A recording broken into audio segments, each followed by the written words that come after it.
Salut.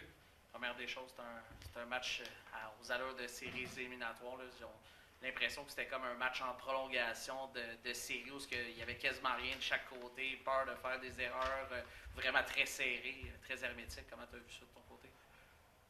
Euh, on n'a pas généré beaucoup en première période. L'exécution on était slow. On a essayé de faire des ajustements, puis d'exploiter les faiblesses, mais l'exécution était pas là en première période. Donc on a fait d'autres ajustements en deuxième qui a porté fruit. On a eu des chances de marquer, des bonnes chances de marquer. Alors Goaler a fait des bons arrêts. C'est un revirement qui coûte un but. Puis le deuxième, 6 contre 5, tu forces l'offensive un petit peu. C'est bizarre quand même. Là. C'est quoi, 15 minutes en première période, à partir de la 5-18, je pense, le dernier lancé, puis tout le reste de la période, aucun lancé d'un côté ou de l'autre. C'était dur un peu de prendre du rythme dans une situation comme ça. Mais c'est deux équipes qui sont très bonnes défensivement. Syracuse, puis il y a beaucoup de similarités dans la façon dont on joue. À part leur zone neutre qui est différente d'une autre, mais leur échec avant, défensive de zone, les face-offs perdus, même offensivement, les breakouts, c'est très semblable. Si tu regardes Tampa Bay et le Canadien, ça se ressemble beaucoup sur un paquet de choses. Donc, à ce niveau-là, c'est deux équipes qui sont comme ça. Là.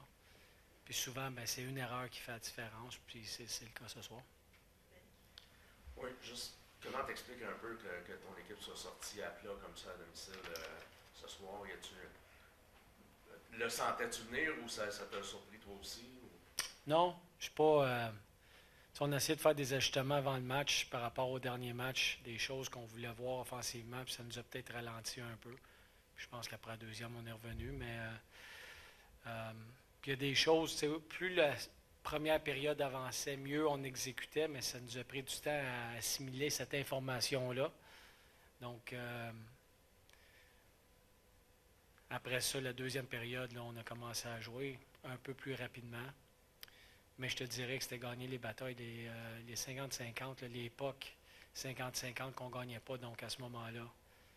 Puis ça, c'est un contre un, c'est l'intensité d'un joueur versus l'autre. Puis ça a commencé aux mises au jeu. En première période, on était horrible. Même les mises au jeu qui étaient 50-50, on perdait ces batailles-là.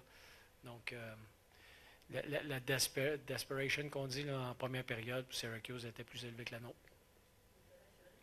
Mais vois-tu du positif dans le fait que même si tu as dû rouler à 5 défenseurs, ta défense a quand même été tight dans le match? Oui, tu sais, notre jeu défensif n'est pas relié nécessairement à juste nos défenseurs. C'est sûr que Bisson nous a fait mal. Mais on a bien défendu dans l'ensemble. C'est sûr que le but compte, ça paraît mal, là, mais c'est vraiment juste une erreur. Même encore, là, c'est une erreur, là, il a tombé. Là, donc, c'est un accident de parcours. Mais dans l'ensemble, on joue bien défensivement. On ne donne pas beaucoup. On a donné 22 lancés ce soir. 6 en première. Puis ces 6-là sont probablement arrivés dans les 8 premières minutes. Après ça, les 12 dernières, on n'a pas rien donné. Plusieurs en avantage numérique. Donc, mais 5 défenseurs, évidemment, ce n'est pas l'idéal. Par contre, ça ne m'inquiète pas vraiment parce que notre structure est basée sur le collectif. Peut-être un petit mot sur Toby Bisson, tu as dit toucher un peu, je n'ai pas trop vu ce qui est arrivé dans le cas de Toby. Je ne sais pas exactement ce qui est arrivé, mais je viens de parler à Delaney et il m'a dit qu'il va falloir qu'on fasse plus de tests là, pour savoir exactement ce qui se passe. Comment tu approches ce match-là avec tes joueurs? On a l'impression que c'était si peu qu'on aurait pu se parler en ce moment avec un résultat complètement différent, avec une victoire de 2-0. Comment tu gères ça?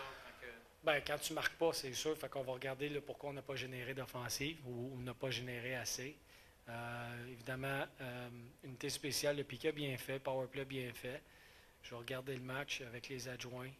On va voir là, les choses qu'on doit améliorer. Mais tu sais, les équipes qui jouent de notre façon, puis la façon de Syracuse, il n'y en a pas beaucoup dans la ligue. Donc ces matchs-là, il n'y a pas d'espace, il n'y a pas... donc ça arrive moins souvent qu'on rencontre des équipes comme ça. Par contre, il y a des choses qu'on doit améliorer. L'exécution, là, je veux dire, une passe de 10 pieds, il faut que ça soit sur le tape. Là. On pas.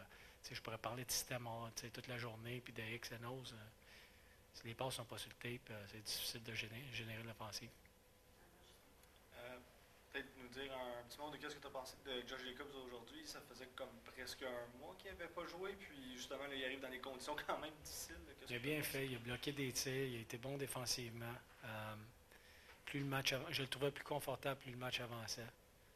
Donc, à ce niveau-là, écoute, c'est un vétéran. Il sait à quoi s'attendre. Il n'est pas surpris par bien des choses, lui, sur la glace. Donc, il était bon pour nous autres.